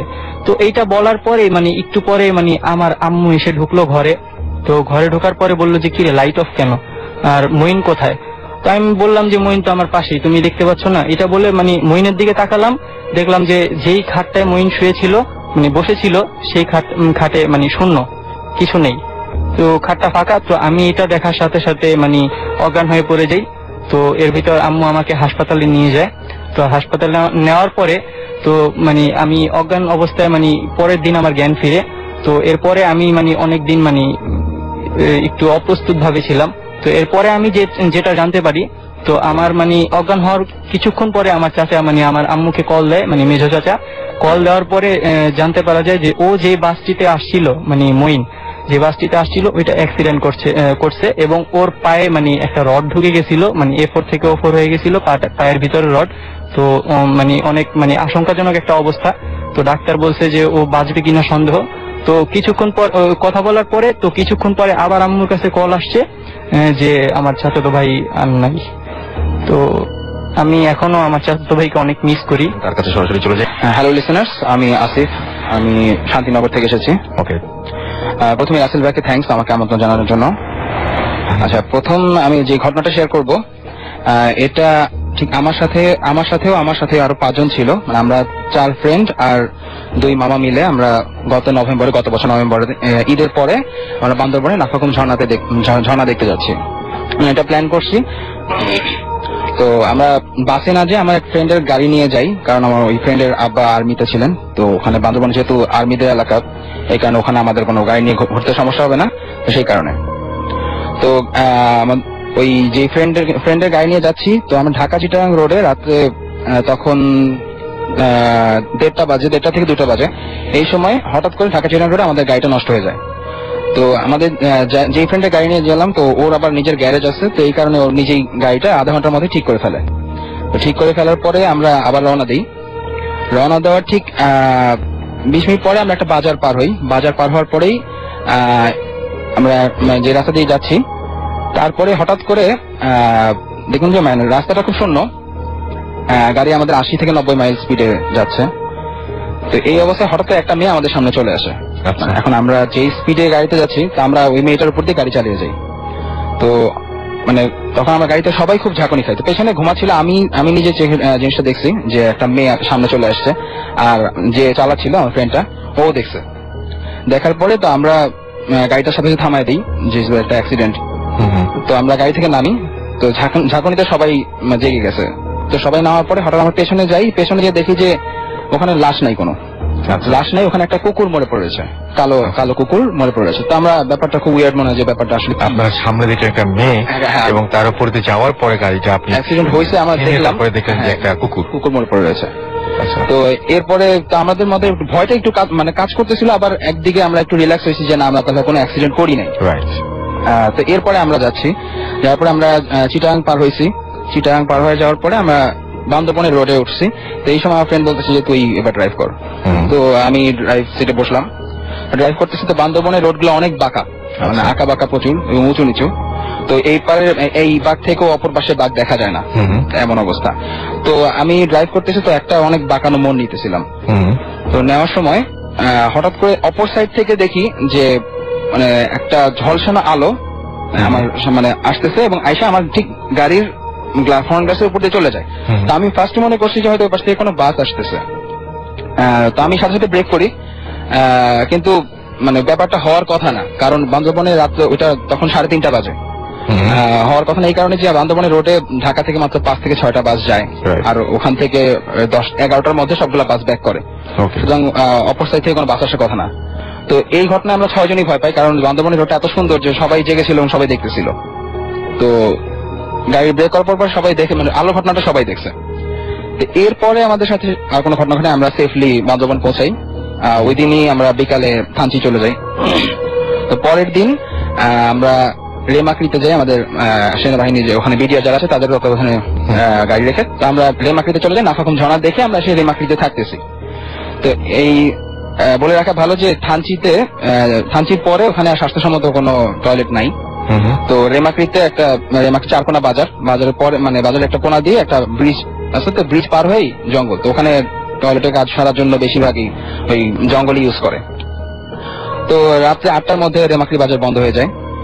এখন আমাদের যে মামা, ওনার নাম ছিল মমিন। তো মমিন মামা রাত্রে 11:30টার দিকে উনি টয়লেটে যাওয়ার জন্য গেছে। তো আমরা বললাম সাথে যাই। তো উনি বললো যে না, সমস্যা নেই, আমি একা যেতে পারবো। তো উনি টর্চ নিয়ে গেছে। যাওয়ার পরে তো আধা ঘন্টা হয়ে গেছে, তো আমরা দেখি যে উনি আসতেছে না। এখন আমরা তবে 5 জন আর আমাদের যেখানে গাইড থাকে, বাঙালি গাইড ছিল, নিয়ে আমরা খুঁজতে যাই। তো খুঁজতে খুঁজতে ওই জঙ্গলে একটা গাছের নিচে আমরা টর্চটা দেখি। দেখার পরে তো ওই গাছের ঠিক ওপরে একটা ডালে দেখি যে উনি মানে এমন ভাবে মানে উনি বসে আছেন, মানে শুয়েছিল, মনে হচ্ছে উনি ঘুমাচ্ছে, এমন একটা অবস্থা। গাছের ডালের গাছের উপরে? ডালে। এর কত উঁচু গাছ হবে? এটা 50 ফিট। অনেক উঁচু, অনেক উঁচু। অনেক উঁচু হ্যাঁ, ওখানে গাছ। বান্দরবানের গাছগুলো অনেক উঁচু উঁচু হয়। অনেক উঁচু গাছ, রাইট। তো মানে এত উঁচু ছিল না, মানে জাস্ট গুড়িটা যেখান থেকে শাখা শুরু হয় ওই শাখার মধ্যে উনি ঘুমিয়ে আছেন। তো ওনাকে ডাক দিতে উনি উঠে না, তো আমাদের গাইডটা গাছে উঠতে পারে, উনি উঠে যায় ওনাকে নিয়ে আমরা সবাই ধরে ওনাকে রুমে নিয়ে আসি। কিন্তু আপনার মামাকে এই গাছে চড়তে জানতেন? না, সেটাই বলতেছি, মানে উনি যখন জ্ঞান ফিরে তখন ওনাকে জিজ্ঞেস করি যে আপনি গাছে উঠছিলেন কেন, আর ওখানে উঠে ঘুমাইছিলেন কেন? তো আমি তো ঘুমাইছিলাম না। বলছি যে হ্যাঁ ঘুমাইছিলেন, সেটা তো আপনাকে নিয়ে আসার পরে বুঝতে পারলাম, কিন্তু মানে উঠছিলেন কেন? বলছে আমি তো গাছে চড়তেই জানি না। তো এটা খুব অবাক হই আমরা যে কি হয়েছিল ব্যাপারটা আমাকে একটু বলেন। তো তখন উনি বলে যে উনি যখন মানে বাথরুম সেরে আসতেছিলেন তখন পেছন থেকে একটা মেয়ে ওনাকে ডাক দেয়। তো উনি পেছনে ফিরে দেখে যে খুব সুন্দর একটা চাকমা মেয়ে, চাকমা না ওখানে হয়তো মারমা মেয়ে। তো উনি দেখে মানে অবাক হয়েছে যে কি ব্যাপার এখানে। তো উনি মেয়েটা নাকি ওনাকে ডাক দিছে, তো উনি গেছে। এরপরে আর ওনার কিছু মনে নাই যে উনি এরপরে কি হয়েছে, ওনার কিছু মনে নাই, সম্ভবত সম্মোহনের মধ্যে ছিলেন সম্ভবত। তো এরপরে আমরা তাকে নিয়ে আসছি। তো এটা শুনে আমাদের গাইড বলে যে ওখানে রেমাকৃতে একটা মেয়ে থাকতেন, উনি বার্মা থেকে আসছিলেন, অনেক অধিবাসী রেমাকৃতে বার্মা থেকে আসছে। তা ওখানে একটা এলাকার ছেলের সাথে ওনার সম্পর্ক হয়, আচ্ছা, মেয়েটার। তো এক পর্যায়ে ছেলেটা ওকে বিয়ে করতে যখন অস্বীকৃতি জানায়, দেন ওই মেয়েটা সুইসাইড করে, ওই জঙ্গলেই সুইসাইড করে। সুইসাইড করার পরে এর 2 মাস পরে ওই ছেলেটাই একদিন রাতের বেলা বাথরুমে যাচ্ছে, জঙ্গলে বাথরুমে কাজ করার জন্য যাচ্ছে। এরপরে ছেলেটাকে ফিরে আসে না। তো অনেক খোঁজাখুঁজি করা হয়, সে তাকে পাওয়া যায় না। 2 দিন পরে তার গলা কাটা জাস্ট মাথাটা পাওয়া যায় হলো ওকে বান্দরবানে ওই গাছে। আচ্ছা, যেই গাছের সাথে ওই মেয়েটা সুইসাইড করছে। ওকে। তো এরপরে আমাদের সাথে সেরকম কোনো ঘটনা ঘটেনি, কিন্তু ফিরে আসার সময় আমাদের গাড়িটা আবার ডান সাইডের পেছনের চাকাটা পাংচার হয়। আচ্ছা, তো পাংচার হওয়ার পরে আমরা সবাই নামি, তো গাড়িতে স্পেয়ার চাকা ছিল। তো আমাদের ফ্রেন্ডটা গাড়ির চাকা ঠিক করতে লেগে যায়। তো আমরা হঠাৎ করে মানে সবাই সবার দিকে মুখ চাওয়াচাই করতেছি যে কি ব্যাপার। মানে তখন আশেপাশে আমরা আমরা যেটা দেখলাম সেটা হলো যে আমরা যেদিন বান্দরবানে আসতেছি ওই দিন আমরা মেয়েটাকে যেখানে অ্যাক্সিডেন্ট করছিলাম আর কুকুরের মোড়ে পড়ে থাকতে দেখছিলাম, ওই জায়গাতেই আমাদের চাকা পাঞ্চার হলো। একদম সেম জায়গায়। ওকে। তো এটাই হলো, বুঝতে পারছি অনেকগুলো প্যারানর্মাল ঘটনা একসাথে ঘটেছে এবং মানে একই ট্যুরে আমার খুব ভয়ের মধ্যে দিয়ে গেছে। আমার কাছে খুবই অদ্ভুত লেগেছে। আমি চাইছিলাম যে এই ঘটনাটা একটু পরে শোনাবো আপনাদেরকে, বাট শুনিয়ে ফেললাম। এন্ড আই হোপ যে আপনাদের অনেক অনেক ভালো লেগেছে। একবার বলবেন। হ্যালো এগেইন, আমি আশিকুর। আর এই ঘটনাটা কার সঙ্গে ফিট বা লাক যাই হোক, এটা কার সঙ্গে ছিল। সো এটা ছিল যখন আমি ক্লাস 9-এ উঠছি। ক্লাস 9-এ তখন আমরা আমার পুরো ব্যাচ প্ল্যান করি যে এই ভূত জিনিসটা সবচেয়ে বেশি মানে গুরুত্ব দেয় সবাই। জিনিসটা একদম উইয়ার্ড এবং সবচেয়ে এক্সট্রাঅর্ডিনারি বলতে পারেন। সো প্ল্যান করি যে আমরা একটা গ্রেভিয়ার্ডে যাব, মানে সেন্ট হেলেন স্কুল যেটা ছিল ওটা খুব মানে মেয়েদের মিশনারি স্কুল, তো খুব বড় ছিল। সো লাইক ওখানে মানে বলা যায় যে সন্ধ্যা 7টার পরে কেউ যায় না এবং আসেও না রাস্তাটা দিয়ে। সো আমরা প্ল্যান করি যে ওখানে একটা অ্যাবান্ডেন্ট গ্রেভিয়ার্ড ছিল লাইক স্কুলের সামনে একটা বড় গ্রাউন্ডটা ক্রস করলে এজ মানে মাউন্টেনের সেই এজটা, আর একটু নিচে নামলেই গ্রেভিয়ার্ডটা দেখা যেত। মানে গ্রেভিয়ার্ডটা আয়ততে ঠিক মোটামুটি বড়, আর ওখানের মধ্যে মানে এখন কেউ যায় না। সো নর্মালি প্ল্যান করি যে ওদিকে যায় থাকবো, সন্ধ্যা 7টার পরে যাবো, দেখি কতক্ষণ থাকতে পারি, যতক্ষণ ঘুম আসে ততক্ষণ থাকবো। সো যাই, আমাদের পুরো 7 জন আমরা 7 জন ছেলেরা যাই, প্ল্যান করি ওদিকে যাই।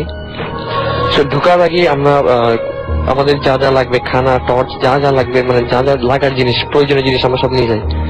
সো যাই ওদিকে 7টা বাজে ওখানে বসি, এবং গ্রেভিয়ার্ড দিয়ে ঢোকার সময় তখন গ্রেভিয়ার্ডের রাস্তাগুলি মানে এক জায়গা থেকে এক সিমেট্রি থেকে এক সিমেট্রি প্রায় যে ডিস্টেন্সটা লাইক অনেক চিকন ছিল। সো আমাদেরকে একটা লাইন ধরে যেতে হয়েছে।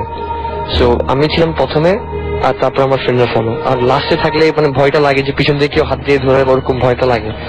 সো ফার্স্টে ছিলাম আমি। যাওয়ার সময় তখন গ্রেভিয়ার্ডের যে নামগুলি ওগুলি পড়ে যাচ্ছিলাম আর কি। এই নাম, এই সিস্টার, এইয়া, ফাদার জোসেফ, এরগুলি নামগুলি ছিল পড়ে যাচ্ছিলাম। সো যাই যেতে মাঝখানে ঠিক আগে একটা খুঁড়ি, মানে অর্ধেক ভাঙা খুঁড়ি, মানুষের একটা অর্ধেক ভাঙা খুঁড়ি পাইছিলাম। সো আমার ফ্রেন্ড বলছিল জিনিসটা নিয়ে যাবে।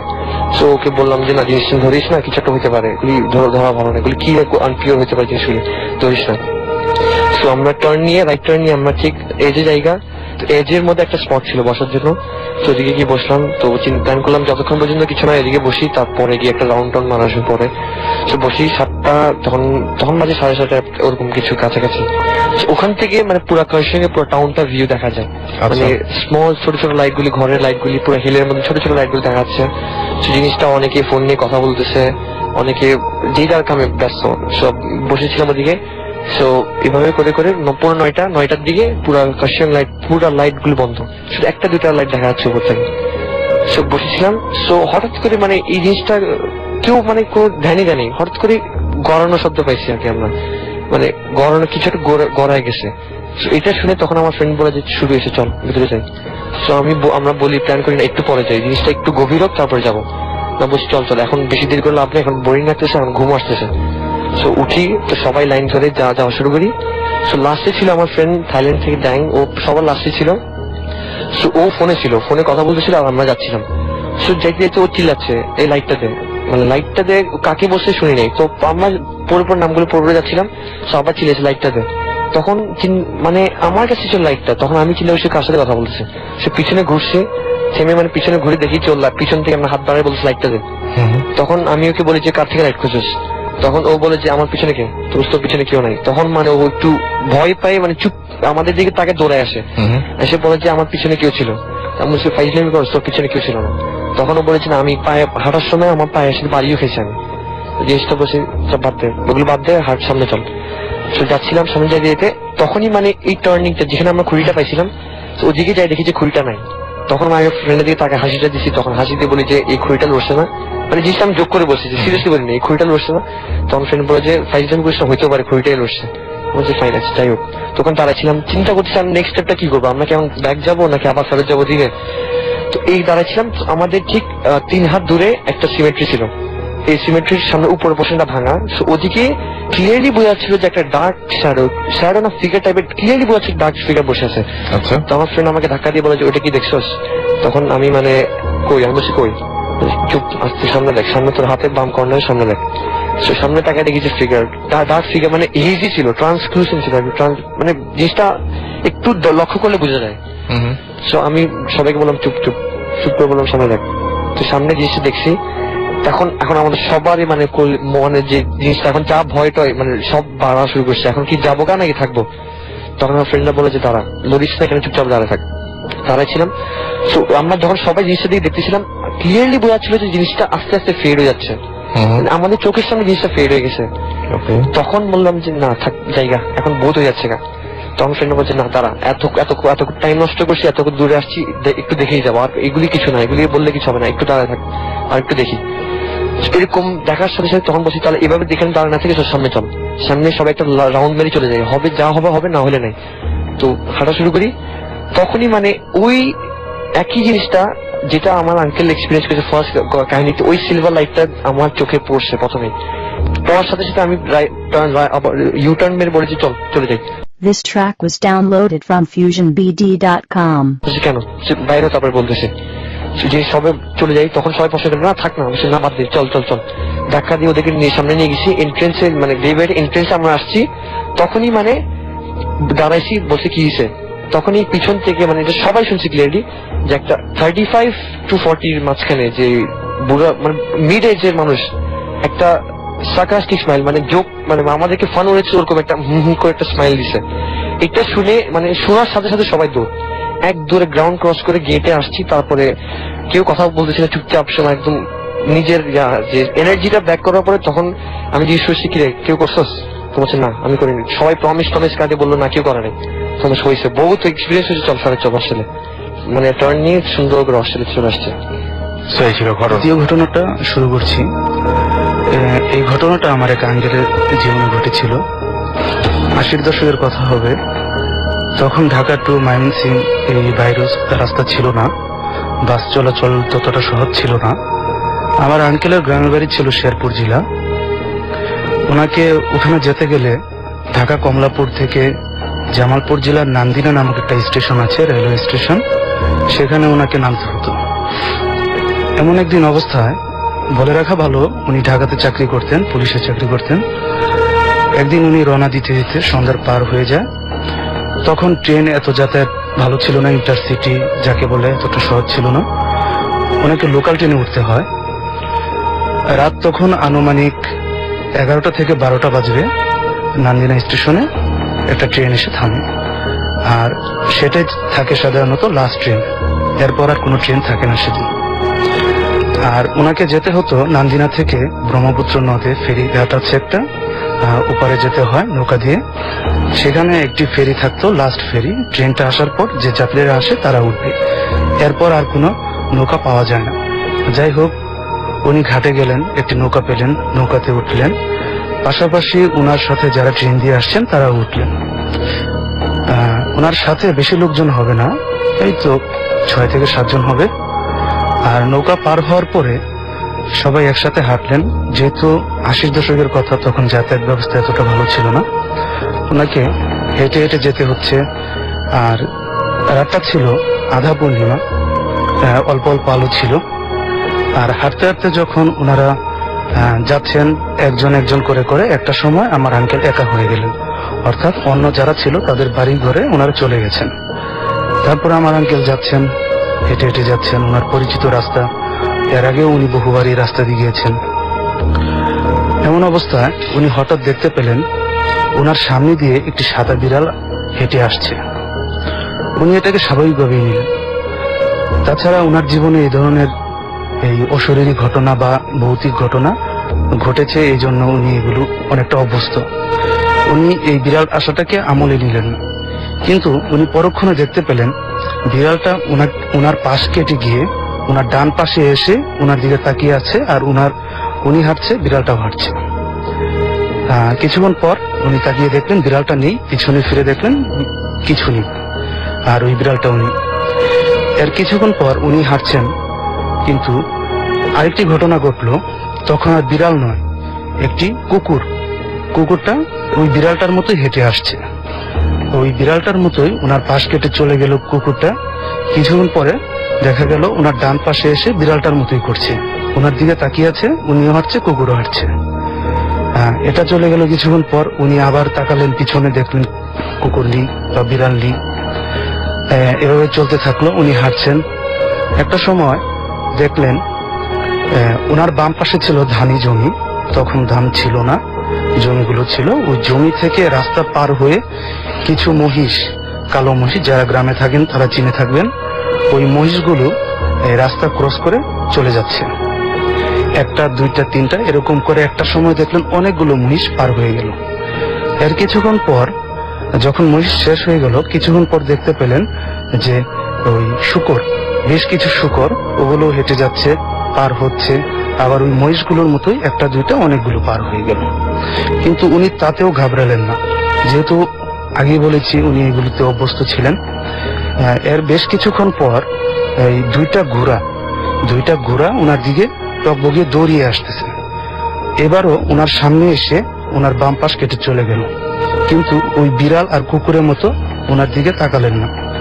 যাই হোক, এরকম করে একটা সময় দেখা গেল যে কিছু মহিষগুলো আবার আসতে শুরু করলো ওনার সামনে দিকে। এবার সবগুলো, দুইটা ঘোড়ার মতো, দুইটা না, অনেকগুলো মহিষ ওনার দিকে দৌড়িয়ে আসছে, অর্থাৎ ওনাকে ভয় দেখানোর জন্য। কিন্তু মজার ব্যাপার হচ্ছে বা ভাবার বিষয় হচ্ছে, ওনাকে আক্রমণ করার জন্য ওগুলো কোনো কিছু আসেনি, ওনার পাশ কেটে চলে যাচ্ছে সবগুলি। এরকম করে ওনার প্রায় রাস্তা শেষ হয়ে যাচ্ছে, 3 ভাগের প্রায় 2 ভাগ রাস্তা শেষ হয়ে যাচ্ছে হাঁটতে হাঁটতে। উনি আস্তে আস্তে একটা জায়গা আছে ওখানে, চরখারচর নামে একটা জায়গা, জামালপুরে এখানে যারা থাকেন তারা চিনে থাকবেন। আর ওখানে একটা স্কুল আছে, সেই স্কুলটা দেখার পর উনি ভাবলেন অনেক দূর তো হাঁটলাম, একটু রেস্ট করে নিই।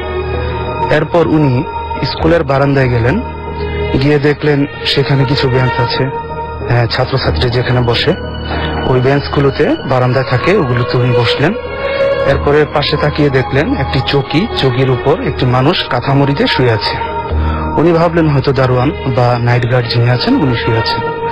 যাই হোক, উনি বসে যখন রেস্ট করছেন, তখন হঠাৎ মনে পড়লো যে ওনার কাছে সিগারেট আছে। এতক্ষণ ওনার এগুলো মনে পড়েনি। উনি পকেট থেকে সিগারেট বের করে লাইটার দিয়ে জ্বালালেন। জ্বালানোর পরে উনি পাশে তাকিয়ে দেখেন ওই নাইট গার্ডটিও নেই। ওটা ভেনিশ হয়ে গেছে। এরপরই উনি একটু ভয় পেলেন যে এতক্ষণ যা ঘটলো তো ঘটলো। এখানে এসে বসলাম, বসার পরে পাশে যে মানুষটিকে দেখলাম কাঁথা মুড়ি দিয়ে শুয়ে আছে, এই লোকটিও ভেনিশ হয়ে গেছে। উনি ভয় পেয়ে ওখানে আর বেশিক্ষণ বসলেন না। উনি ভাবলেন যে যতটুকু বাড়ির পথ আছে ততটুকু সিগারেট ফুঁকে ফুঁকে চলে যাব। যাই হোক, উনি যখন মাঠটা পেরিয়ে আসছেন, স্কুলের মাঠ, আসার পরে উনি পিছনে শব্দ পেলেন যে স্কুলের চাল, টেবিল, কাঠের যে ইগুলো আছে এগুলো ভেঙে চুরে তোলপাড় হয়ে যাচ্ছে এবং একটা ঝড় বয়ে যাচ্ছে। অর্থাৎ এই টিনের স্কুলটাকে ভেঙে গুড়িয়ে দিলে যেরকম একটা শব্দ হবে এই গভীর রাতে, ঠিক সেরকম শব্দ, সবকিছু ভেঙে চুরমার হয়ে যাচ্ছে। আর উনি তখন আর পিছিয়ে তাকালেন না, উনি চলে আসলেন। আর এভাবেই একটা সময় উনি বাড়িতে চলে আসলেন। আর আমার দাদার সাথে উনি দেখা করলেন। আমার দাদা হচ্ছে আমার আঙ্কেলের শ্বশুর। আমার দাদা ছিলেন একজন হুজুর মানুষ। ওনার কাছে গিয়ে বললেন ঘটনা যে এরকম এরকম এরকম ঘটলো। তখন উনি বললেন যে তুমি অনেক একটা বড় বিপদ থেকে বেঁচে এসেছো, যাই হোক তুমি অজু করো, অজু করার পর ঘরে উঠো। উনি অজু করলেন, এরপর ঘরে উঠলেন, আর ওনার কোনো বিপদ হয়নি। এই ছিল হাই লিসনার্স, আমি আরিফিন মামুন এগেইন। আমি এখন যে আমার যে ঘটনাটা বলবো অ্যাকচুয়ালি সেটা আমার আঙ্কেলের সাথে ঘটেছিল। আমার আঙ্কেলের বাড়ি ফরিদপুর। যখন এই ঘটনাটা ওনার সাথে ঘটে তখন উনি মাদ্রাসার স্টুডেন্ট ছিলেন। তখন তার বয়স ছিল 20। এমন একদিন সময় সে যখন মাদ্রাসা পড়াশোনা করত, তখন একদিন হঠাৎ করে, তখন রাত 2টা কি 2:30 এমন সময় যে তার খুব পেট ব্যথা করে। পেট ব্যথা করার সময় সে স্বাভাবিক বিষয়টা ধরে নেওয়ার পরে সে যখন টয়লেটে যায়, তা তো তার কোনো পেট ব্যথাটা সারতেছে না। সে আবার আসে, আবার সেকেন্ড বার যায়, আবার আসে, আবার থার্ড বার যায়। কিন্তু থার্ড বারের মাথায় তার যেটা হয়, সে টয়লেটের ভেতর থেকেই একটা কান্নার আওয়াজ শুনতে পায়, যে কান্নার আওয়াজটা খুব অদ্ভুত তার কাছে লাগে। সে যখন টয়লেট থেকে বের হয় তখন দেখে যে দূরে একটা গাছ ছিল। গাছটা অ্যাকচুয়ালি যে কি গাছ তখন আমার সে আঙ্কেলটা আমাকে বলে নাই। তো গাছটার নিচে দাঁড়িয়ে একটা মেঘ খুব কান্না করছে, খুব জোরে কাঁদতেছে। তো আঙ্কেল তার কাছে যে জিজ্ঞাসা করে যে তুমি কে, এত রাত্রে এরকম করে কান্না করতেছে কেন? যখন আঙ্কেল তাকে কথাটা বলে, সে তখন আঙ্কেল থেকে ঘুরে তাকায়, তখন আঙ্কেল তাকে চিনতে পারে, কারণ মেয়েটা ছিল তার আঙ্কেল তখন মাদ্রাসা হোস্টেলে থাকতো। তো মাদ্রাসা হোস্টেলের থেকে ঠিক 5 হাত কি 2 হাত দূরে তার বাসা, তার সাথে ওনার ভালোই পরিচয় ছিল মেয়েটার। তো মেয়েটা তখন বলে যে মা তাকে খুব মারছে, মেরে ঘর থেকে বের করে দিচ্ছে। তো মেয়েটা তখন আমার আঙ্কেলটা বলে যে তুমি বাড়ি যাও, এত রাত্রে এখানে থাকাটা তোমার উচিত হবে না। তখন আমার আঙ্কেল তখন মেয়েটাকে বাড়ি পর্যন্ত এগিয়ে দেওয়ার পরে আঙ্কেল যখন তার রুমে ব্যাক করে, তখন আঙ্কেল তার শরীরটা অনেক গরম গরম লাগতেছে। তো আঙ্কেল তখন বুঝতে পারেনি। ঠিক তার 5-10 মিনিট পরে আঙ্কেলের রুমের যে চালের যে ফাঁকা জায়গা থাকে, অ্যাকচুয়ালি একটা শেপার পরে চাল আর দেয়ালের মাঝখানে যে ফাঁকা জায়গাটা, তো ওই ফাঁকা জায়গা থেকে হঠাৎ আগুনের গোলার মতো একটা প্রবেশ করে। আঙ্কেল বিষয়টা দেখে খুবই ভয় পেয়ে যায়। ভয় পেয়ে যখন বিছানাটা বসে, তখন দেখে যে ওই আগুনের গোলাটা সেই মেয়ের শেপ নিছে। তখন আঙ্কেল বিষয়টা এত ভয় পেয়ে যায়, তখন মেয়েটা আঙ্কেলকে অভয় দেয় যে তুমি ভয় পেও না, আমি তোমার কোনো ক্ষতি করবো না। আমি অ্যাকচুয়ালি সে মেয়েটা না, আমি একটা পড়ি। তোমাকে দেখে আমার খুব ভালো লাগছে। আমি তোমাকে অনেক আগের থেকে তোমাকে ফলো করতেছিলাম, কিন্তু তোমাকে দেখা দিতে পারিনি। তো আজকে আমার সময় আসছে, তখন আমি তোমাকে দেখা দিচ্ছি। তো আমি তোমার কোনো ক্ষতি করবো না, জাস্ট তোমার সাথে তোমাকে হেল্প করবো, বিভিন্ন রকম সাহায্য তোমাকে করবো, তুমি ভয় পেও না। তো এইভাবে আমার আঙ্কেল যখন মাদ্রাসায় থাকে, তো হোস্টেল থাকার সময় এরকম করে। এই ঘটনা কিন্তু অনেক বড়, আমি যে আপনাকে যেটা বাইরে বলতে বলিনি। তারপরে আপনি বলছেন, আপনি একদম শর্ট করে বলেন যেহেতু সময় খুব কম। এই ঘটনা কিন্তু অনেক বড়। তো এভাবে 1 নম্বর যাওয়ার পরে মাদ্রাসার বড় হুজুর সে বিষয়টা জেনে যাওয়ার পরে আঙ্কেলকে মাদ্রাসা থেকে মানে বের করে দেয়। বের করে দেওয়ার পর আঙ্কেল যখন তার বাড়িতে ফিরে আসে, ওই পরীটা আঙ্কেল পিছন পিছনে চলে আসে। এসব পরে তো আঙ্কেল যে রুমে থাকতো, অনেক রাত্রে পরীটা আঙ্কেলের রুমে আসতো। তো এই জায়গায় বলে রাখা ভালো যে আমাদের মানব জাতির সাথে যেরকম মেয়ে জাতি, মানব জাতি তো দুই রকম, একটা পুরুষ জাতি, মেয়ে জাতি। পরীদের ভিতর আল্লাহ তো দুইটা জাতি সৃষ্টি করেছে, মানব জাতি আর জিন জাতি। যে পুরুষরা হলো জিন থাকে, আর মেয়েদের যারা থাকে তাদের বলা হয় পরী। তো আমার ওই পরীটা আমার আঙ্কেলকে ওদের দেশে নিয়ে যেতে চায়। বলছিল যে আঙ্কেলের সাথে কমিটমেন্ট ছিল, আঙ্কেলকে যদি নিয়ে যায় তাহলে আঙ্কেলকে আমার ফেরত দিয়ে যেতে হবে। তো অ্যাকচুয়ালি যদি পরীরা যে কাউকে নিয়ে যায় তাকে কখনো ফেরত দেয় না, ওরা ওদের ওখানে রেখে দেয়, ওদের গোলাম হিসাবে রেখে দেয়। তো যখন আঙ্কেলকে এই কমিটমেন্টের কারণে আঙ্কেলকে নিয়ে যায়, আঙ্কেল যখন ওদের দেশে যায় তখন আঙ্কেল বুঝতে পারে আসলে ওদের এটা আসল রূপ না। অনেকে বলে যে পরী অনেক দেখতে সুন্দর হয়, অনেক সুন্দর হয়, কিন্তু এটা ওদের আসলে ওদের কোনো সৌন্দর্য নেই, ওরা জাদু দিয়ে সৌন্দর্যটা তৈরি করে। আর ওদের বডি স্ট্রাকচার সম্পূর্ণ কঙ্কাল, আর ওরা পাথর আর কয়লা খেতে খুব পছন্দ করে। আর আমার আঙ্কেল ওখানে যে মিষ্টি আর ফল খেয়েছিল, যার স্বাদ পৃথিবীতে আঙ্কেল কখনো পায় নাই। তো আঙ্কেল ঘুরতে ঘুরতে একজন বৃদ্ধ লোক, আমি কাহিনীটা যেহেতু রাসেল ভাই বলছে আমি কাহিনী সংক্ষেপে করে বলছি। তো ওই জায়গায় একদম বৃদ্ধ লোককে দেখতে পায়। তো বৃদ্ধ লোকটা বলে আজ প্রায় 20 বছর যাবত, তখন থেকে প্রায় 20 বছর যাবত সে ওখানে অবস্থান করতেছে। পরীরা তাকে নিয়ে আসছে কিন্তু তাকে আর ফেরত দেয় নাই। সে অনেক কান্নাকাটি, সবসময় এই 20টা বছর সে কান্নাকাটি করে যাচ্ছে। এখন তার আমার আঙ্কেল যখন দেখছিল তখন তার বয়স অনেক হয়ে গেছে। তখন ওই বৃদ্ধ লোকটা আঙ্কেলকে যে ইঙ্গিতে বোঝায়, যেটা বলছে যে আঙ্কেল এই পরীটা কখনোই আঙ্কেলকে ছাড়বে না। এই পৃথিবীতে ফিরে যাওয়ার পর এই আঙ্কেলকে একটা পাথর দেয়, এই পাথরটা যেন সে পৃথিবীতে যাওয়ার পর পুরাই ফেলায়, না হলে এই পরীটা কখনোই তাকে ত্যাগ করবে না। তো আঙ্কেলটা পরীকে না দেখে পাথরটা নিয়ে আসে পৃথিবীতে। নিয়ে আসার পরে আঙ্কেলের উপরে 1 মাস যাওয়ার পরে আঙ্কেলের উপর অত্যাচার শুরু করে পরীটা, যেন তার দেশে যেন আঙ্কেল চলে যায়। তো আঙ্কেল যখন এই অত্যাচার সহ্য করতে না পারে তখন সে তার পাথরের কথাটা মনে পড়ে। পাথরের কথাটা মনে পড়ার পরে সে যখন পাথরটা পুরাই ফেলাতে যায় তখন এসে পরীটা আবার আঙ্কেলের সামনে চলে আসে, বলে যে আমি তোমার কাছে খুব অনুরোধ করতেছি, তুমি পাথরটা পুরাও না, তুমি এই পাথরটা ফেলাই দাও, আমি তোমাকে চলে যাবো। কিন্তু ওই বৃদ্ধ লোকটা আঙ্কেলকে বলছিল যে না, যতই তোমাকে অনুরোধ করুক তুমি পাথরটা ফেলাবা না, পাথরটা পুরাই ফেলাবা। তখন আঙ্কেল দ্রুত পাথরটা পুরাই ফেলায়। পাথরটা পুরাই ফেলার সাথে সাথে পরীর পাখা এবং চেহারা পুরা বিশ্রী হয়ে যায়।